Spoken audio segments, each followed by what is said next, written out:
Hello students, Shahid Khan educational academy में मैं आपका टीचर इंजीनियर उस्मान खान आपको वेलकम करता हूं अपने इस चैनल पे। और आज का जो हमारा टॉपिक है वो है क्लास 9 केमिस्ट्री न्यू बुक का। टॉपिक का जो हमारा नाम है वो है electronegative character of non metals. Chapter number 3 हम पढ़ रहे हैं। इससे पहले हम चैप्टर नंबर 1 2 डिटेल से डिस्कस करके आ चुके हैं। चैप्टर नंबर 3 के भी काफी लेक्चर्स हो चुके हैं। और चैप्टर नंबर 3 का जो टॉपिक है वो पढ़ने लगे हैं। बहुत छोटा सा मुख्तसर सा टॉपिक है, लेकिन इसमें बहुत ही इंपॉर्टेंट बातें हैं। काफी हद तक ये बातें हम डिस्कस करके आ चुके हैं अपने पिछले लेक्चर्स में, जो बॉन्डिंग से रिलेटेड थी। जिस तरह हमने आयनिक बॉन्ड पढ़ा, कोवलेंट बॉन्ड पढ़ा, कोऑर्डिनेट कोवलेंट बॉन्ड पढ़ा, जितने भी टाइप्स की हमने बॉन्डिंग पढ़ी है उससे रिलेटेड ये हमारे पास जो आज का टॉपिक है वो ये है। ओके जी। अब जो हमारा जो टॉपिक है वो बता रहा है electronegative character of non metals. पहले हम ये टर्म समझेंगे, इलेक्ट्रोनेगेटिव का मतलब क्या होता है, फिर हम नॉन मेटल्स का बिहेवियर समझेंगे कि नॉन मेटल्स इलेक्ट्रोनेगेटिव क्यों होते हैं। सबसे पहले आप इस टर्म को देखें, इलेक्ट्रोनेगेटिव। इलेक्ट्रो इलेक्ट्रो निकला है इलेक्ट्रॉन से, ठीक है, और नेगेटिव निकला है, ये नेगेटिव चार्ज आया है किसी एलिमेंट के ऊपर। ओके। सबसे पहले आपने ये देखना है कि नॉन मेटल्स की जहां तक हम बात करेंगे ना, तो नॉन मेटल्स इस तरह के होते हैं। नॉन मेटल्स जनरली हम उन्हीं को कहते हैं जो इलेक्ट्रॉन को एक्सेप्ट करें। नॉन मेटल्स हम किसको कहते हैं, जो इलेक्ट्रॉन को एक्सेप्ट करें। जब कोई भी एलिमेंट जो कि स्पेसिफिकली नॉन मेटल है, जब वो इलेक्ट्रॉन को एक्सेप्ट करेगा तो उसके ऊपर आ जाएगा नेगेटिव चार्ज, जिसकी बिना पर हमको कहते हैं ये है इलेक्ट्रोनेगेटिव। मिसाल के तौर पे अगर हम बात करें एक जर्नल रिएक्शन की, बहुत कॉमन बहुत फेमस रिएक्शन है कि सोडियम क्लोराइड का, NaCl का, ठीक है। हम बात करते हैं कि Na जो कि मेटल है, और Na जब अपना इलेक्ट्रॉन लूज करता है तो उसके ऊपर आ जाएगा प्लस का चार्ज, ठीक है। Na ने इलेक्ट्रॉन लूज किया, उसके ऊपर आ गया प्लस का चार्ज।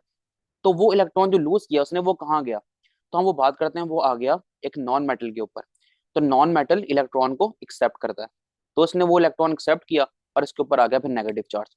ये नॉन मेटल के ऊपर जो नेगेटिव चार्ज हमें डिनोट कर रहा है ना, Cl नेगेटिव, ये हमें ये बता रहा है कि ये इलेक्ट्रोनेगेटिव होते हैं। नॉन मेटल्स इलेक्ट्रोनेगेटिव होते हैं। क्यों होते हैं इलेक्ट्रोनेगेटिव? क्योंकि उनके पास एबिलिटी होती है कि वो इलेक्ट्रॉन को अट्रैक्ट कर सकें और उसको हासिल कर सकें। जब वो इलेक्ट्रॉन हासिल कर लेंगे तो उनके ऊपर आ जाएगा नेगेटिव चार्ज। यहाँ तक तो बात आपको क्लियर हो गई होगी। अब हम पढ़ते हैं बुक्स की लाइन कि यहाँ पर बुक में हमारे पास क्या अवेलेबल है।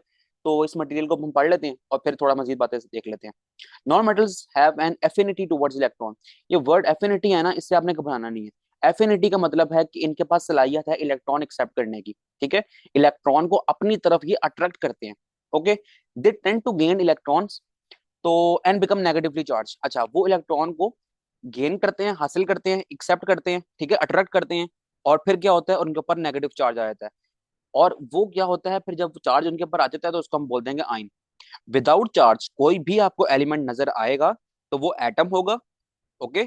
लेकिन जब वो चार्ज गेन कर लेगा, चाहे वो पॉजिटिव हो चाहे वो नेगेटिव हो, किसी भी तरह का चार्ज गेन करेगा तो वो फिर आयन कहलाएगा। तो in the case of non metals, वो इलेक्ट्रॉन को एक्सेप्ट करते हैं तो इसीलिए उनके ऊपर एक चार्ज आता है, उस चार्ज को हम कहते हैं नेगेटिव चार्ज, जिसकी बिना पर वो बन जाते हैं एनाइंस। तो पॉजिटिव चार्ज वाले जो आयन होते हैं उनको कहते हैं हम कैटाइंस, और जो नेगेटिव चार्ज वाले हमारे पास आयन होंगे उनको हम कह देंगे anions. They are therefore named as electronegative elements, इसी वजह से इनको हम इलेक्ट्रोनेगेटिव कहते हैं। Fluorine is the most electronegative element. ये MCQ के लिए आप इस बात को याद रखिएगा। ये किसी भी हमारे पास क्लास 9 केमिस्ट्री की जो पुरानी वाली बुक थी ना, उसमें ये MCQ बहुत मशहूर था कि कौन सा एलिमेंट ऐसा है जो कि सबसे ज्यादा इलेक्ट्रोनेगेटिव है। तो हम कह देंगे कि जो फ्लोरीन है वो सबसे ज्यादा इलेक्ट्रोनेगेटिव है। फ्लोरीन कहाँ पर है, ग्रुप 17 का पहला मेंबर है ये। उसके बाद वो कहता है followed by oxygen, nitrogen and chlorine. तो फ्लोरीन के बाद अगर हम जाएं कि फ्लोरीन से थोड़ा कम इलेक्ट्रोनेगेटिव कौन सा है, वो ऑक्सीजन है, उससे थोड़ा सा कम नाइट्रोजन है, उससे थोड़ा सा कम क्लोरीन है। ये सारे के सारे नॉन मेटल्स हैं, और इन सब के पास एबिलिटी है कि अपने पास इलेक्ट्रॉन को ये एक्सेप्ट कर सकें।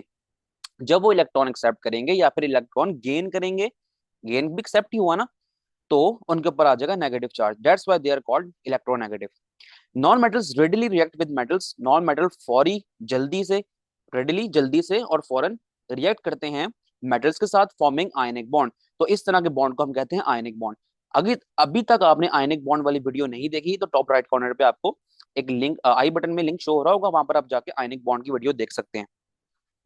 Non metals also combine with other non metals to form a wide variety of molecular substance. अच्छा, इस लाइन पे हम दोबारा आते हैं, इस वाली लाइन पे हम दोबारा आते हैं, लेकिन उससे पहले जो आयनिक बॉन्ड वाली बात थी ना, उसको आप समझ सकते हैं हमारे इस Na और Cl के रिएक्शन के साथ।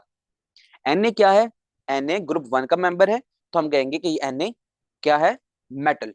ठीक है।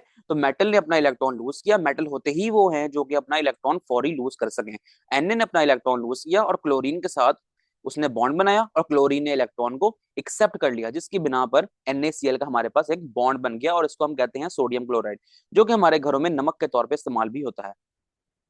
तो ये इस तरह की बॉन्डिंग को हम कहते हैं कि ये है ट्रांसफर ऑफ इलेक्ट्रॉन्स, और ट्रांसफर ऑफ इलेक्ट्रॉन्स वाली बॉन्डिंग होती है आयनिक बॉन्डिंग। तो इसलिए हम कहते हैं जो NaCl वाला हमारे पास कंपाउंड बना है ये होगा क्या, आयनिक कंपाउंड। ओके, अब आते हैं अपनी अगली लाइन पे। Non metals also combine with other non metals, non metals किसी और नॉन मेटल से कंबाइन होते हैं और वो क्या बनाते हैं, wide variety of molecular substance. अब जहां पर ये मॉलिक्यूलर सब्सटेंस आ रहा है ना वर्ड, तो आपने समझना है कि ये बनाते हैं कोवलेंट कंपाउंड। और कोवलेंट कंपाउंड अभी तक आपने नहीं समझा तो आप टॉप राइट कॉर्नर पे आपको लिंक शो हो रहा होगा आई बटन में, वहां पर आप जाके कोवलेंट कंपाउंड वाली डिटेल डिस्कशन देख सकते हैं। हर तरह के कॉन्सेप्ट क्लियर कराए गए हैं उस पर, ताकि आपको कभी भी परेशानी ना हो कि कहाँ पर आयनिक बॉन्ड बनना है, कहाँ पर कोवलेंट बॉन्ड बनना है। ठीक है। अब नॉन मेटल जब नॉन मेटल से मिलते हैं तो वो बनाते हैं कोवलेंट कंपाउंड, जिसको हम मॉलिक्यूलर सब्सटेंस भी बोल रहे हैं। फॉर एग्जाम्पल, अगर यहाँ पर हम बात करें हाइड्रोजन की, हाइड्रोजन नॉन मेटल है। अच्छा, यहाँ पर मैं बात करता हूँ ओ ऑक्सीजन की, ऑक्सीजन भी नॉन मेटल है। जब हाइड्रोजन और ऑक्सीजन आपस में मिलता है तो ये बनाता है क्या, वाटर। ठीक है। तो प्रॉपर अगर रिएक्शन लिखना चाहें हम इसका क्या लिखेंगे, 2H2 + O2, और रिजल्टिंग हमारे पास क्या बन जाएगा, 2H2O। ये क्या है, ये वाटर है। इसी तरह अगर आपने कार्बन डाइऑक्साइड बनानी है तो CO2 कार्बन डाइऑक्साइड, कार्बन और डाइऑक्साइड में C जो है वो भी नॉन मेटल है, और जो O ऑक्सीजन है, C फॉर कार्बन, और O जो है वो ऑक्सीजन, वो भी क्या है, नॉन मेटल। तो ये दोनों नॉन मेटल आपस में मिले तो इन्होंने बना दिया मॉलिक्यूलर सब्सटेंस, जो कि बना है with the help of covalent bonding. तो उम्मीद करता हूँ ये आखिरी वाली बात भी आपको समझ आ गई होगी। तो नॉन मेटल्स जब मेटल से बॉन्ड बनाएंगे तो बनता है आयनिक बॉन्ड, और नॉन मेटल्स जब नॉन मेटल से बॉन्ड बनाएंगे तो बनता है कोवलेंट बॉन्ड। ठीक है। तो इनका कोवलेंट बॉन्डिंग के थ्रू करते हैं और इन कंपाउंड को हम कहते हैं कोवलेंट कंपाउंड। तो उम्मीद करता हूँ ये बातें, छोटा सा टॉपिक आपको समझ आ गया होगा। इससे पिछली वाली आप वीडियो अगर आप देखें तो उसमें हमने इस बारे में डिस्कशन की हुई है, इलेक्ट्रोपॉजिटिव करेक्टर ऑफ मेटल्स। ठीक है। जब मेटल की हमने इलेक्ट्रोपॉजिटिव करेक्टर के बारे में डिस्कशन की है तो उसमें भी मैंने बॉन्डिंग से रिलेटेड आपको सारी बातें समझाई हैं कि किस तरह इलेक्ट्रॉन कोई लूज करता है और कौन सा एक्सेप्ट करता है। तो जो मेटल्स हैं वो इलेक्ट्रॉन लूज कर रहे हैं, और यहाँ पर जो नॉन मेटल्स हैं वो इलेक्ट्रॉन को एक्सेप्ट कर रहे हैं। तो हम क्या कहेंगे, electropositive character of metals. Metal electropositive होते हैं कि वो इलेक्ट्रॉन को लूज करते हैं और उनपे पॉजिटिव चार्ज आता है, और नॉन मेटल्स इलेक्ट्रोनेगेटिव होते हैं जो कि इलेक्ट्रॉन को एक्सेप्ट करते हैं और उनके ऊपर नेगेटिव चार्ज आता है। तो बस ये छोटी सी वीडियो यहीं पर मैं खत्म कर रहा हूँ, और उम्मीद करता हूँ आपको ये लेक्चर पसंद आया होगा। अब स्क्रीन के एंड पे आपको कुछ लिंक्स शो हो रहे होंगे जिसमें क्लास 9 केमिस्ट्री न्यू बुक की कंप्लीट प्लेलिस्ट है। सारे के सारे लेक्चर्स उसके अंदर अवेलेबल हैं, हर चीज कवर की गई है, एक्सरसाइज के MCQs, एक्सरसाइज के शॉर्ट क्वेश्चंस, और चैप्टर के बीच में जितने भी क्वेश्चंस आ रहे हैं वो सब कुछ कवर किया गया है वहां पर। ठीक है। तो अब हम इस वीडियो को खत्म करते हैं, फिर मिलते हैं आपसे नेक्स्ट वीडियो में। ओके जी, अल्लाह हाफिज।